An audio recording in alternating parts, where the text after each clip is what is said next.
Zee 24 तास एक पाऊल पुढे. खो खो बघायला लोक जातीलच, याच्यावर आपण वेगळी चर्चा सुद्धा करणार आहोत आणि त्याच्याविषयी आपण बोलणार सुद्धा आहोत.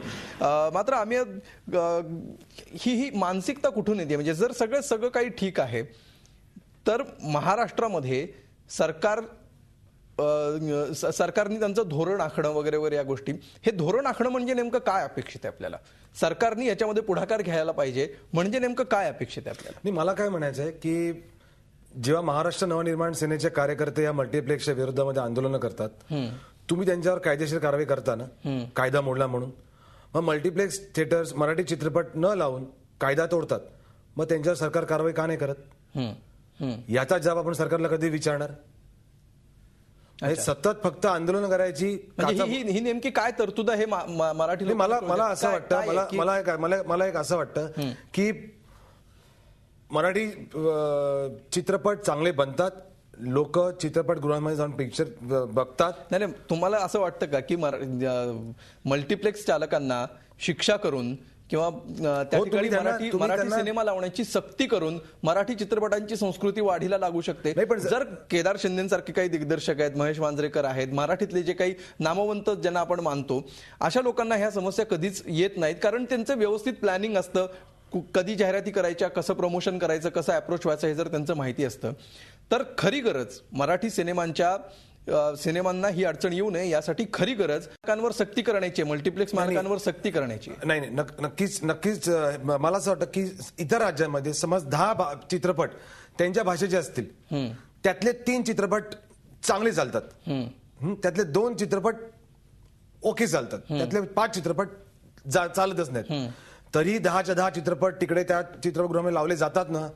त्यांचं सरकार त्यांच्या तिकडच्या भाषेची काळजी घेतं ना. आपल्यासाठी मला मान्य आहे की माझा पण ठाम मत आहे की जर का चांगले चित्रपट बनवले, प्रेक्षक चित्रपटगृहात जाऊन चित्रपट बघतात, पण तुम्ही वेळ कधी देणार? तुम्ही आणि बरं मल्टिप्लेक्स वाले ठरवणारे कोण की तानी हा पिक्चर चांगला का वाईट आहे? प्रेक्षकांना ठरवून देत. हिंदी सिनेमे पण सगळीकडे देशभर रिलीज होतात. नाही, बरोबर आहे, सिनेमे सुद्धा देशभर जातात. महाराष्ट्रातच हा प्रश्न काय येतोय, हा महत्वाचा मुद्दा आहे. याच्यावर आपण केदार शिंदेना विचारूया. मी येतो तुमच्याकडे संजीवजी. केदारची जर व्यवसाय होणार आहे, जो मगाशी मी प्रश्न विचारलेला होता अमेय खोपकरांना, तोच घेऊन तुमच्याकडे येतो की जर मल्टिप्लेक्स मालकांना व्यवसाय करायचा आहे, त्यांना हिंदीतून आला, इंग्लिशमधून आला, मराठीतून आला, कुठूनही त्यांना व्यवसाय होणं, त्यांचा पैसा वसूल होणं हे त्यांचं जर उद्दिष्ट आहे, मराठी सिनेमा चांगल्या दर्जाचे, प्रेक्षकांना सुद्धा उत्सुकता आहे मराठी सिनेमा बघायला यायचंय, प्रेक्षक सुद्धा चांगला प्रतिसाद देतोय, जर निर्माते सुद्धा व्यवस्थित प्लॅनिंग करतायत, प्रमोशन करतायत, सगळ्या गोष्टी करतायत, तर मग महाराष्ट्रातच नेमकं हे घोडं अडतंय कुठे?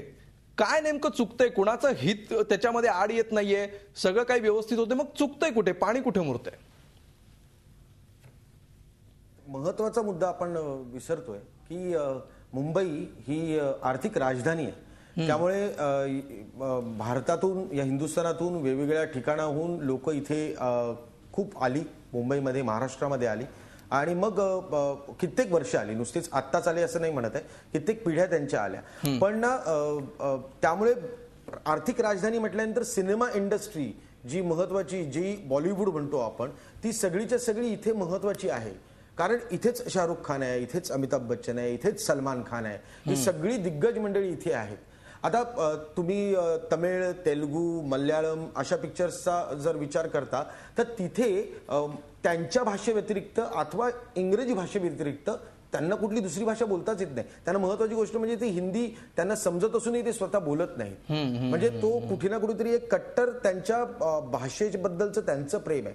मुळात आपली मुंबई आणि आपला महाराष्ट्र हा खरंच कॉस्मोपॉलिटन झाल्यामुळे मराठी पिक्चरच्या बद्दलच आपण विचार करू ना, मराठी सिनेमा लागतो, छान लागतो, उत्तम पिक्चर आपण सगळे बनवतोय, पण ना आपल्या प्रेक्षकांना एक सवय कुठली लागली आहे माहिती आहे ना, की आठवडाभर ते फक्त एकमेकांबरोबर चर्चा करतात, कसा आहे रे, बरं आहे, तो बघितला, असं सुरू होतं. तेच एखादी हिंदीचा प्रोमो लागला आणि तो खूप इंटरेस्टिंग वाटला तर पहिल्या दिवशी फर्स्ट डे फर्स्ट शोच मी बघणार असा एक चंग बांधणारे पण मराठी लोकच आहेत बरेचसे.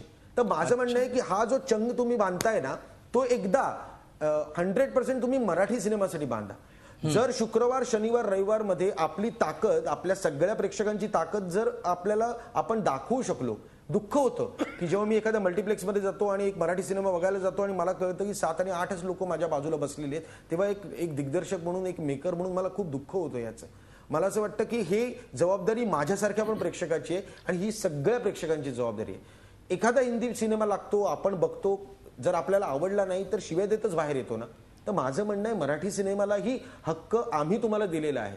जर आवडला नाही तर शिव्या द्या, हरकत नाही, पण दुरून म्हणजे कुठल्या तरी एका गेटवर बसून देण्यापेक्षा तुम्ही डायरेक्टली थिएटरमध्ये या. तो का आवडला नाही याची पण कारण आम्हाला कळू द्या.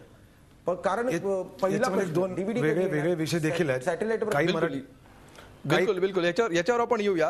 अमेय खोपकरांना काही महत्वाचे मुद्दे मांडायचे आहेत. संजीवजी, आम्हाला सांगा की एक अत्यंत मोठी समस्या चित्रपट निर्मात्यांपुढे, दिग्दर्शकांपुढे निर्माण होत असते. अशी ज्यावेळी परिस्थिती निर्माण होते त्यावेळी कशा प्रकारे एखाद्या निर्मात्याचा किंवा दिग्दर्शकाचा जे संपूर्ण करिअर आहे ते कोलॅप्स होऊ शकतं, काय त्याचं नुकसान नेमकं होत आहे अशा छोट्या मोठ्या घटनांमुळे? ऍक्च्युली पूर्ण कोंडमारा होतो. म्हणजे निर्माता जे आहे अजय ठाकूर, वंदना ठाकूर, त्यांनी अतिशय चांगला हा चित्रपट तयार केला. मुंबईमध्ये एक थिएटर फक्त भारत माता मिळालं.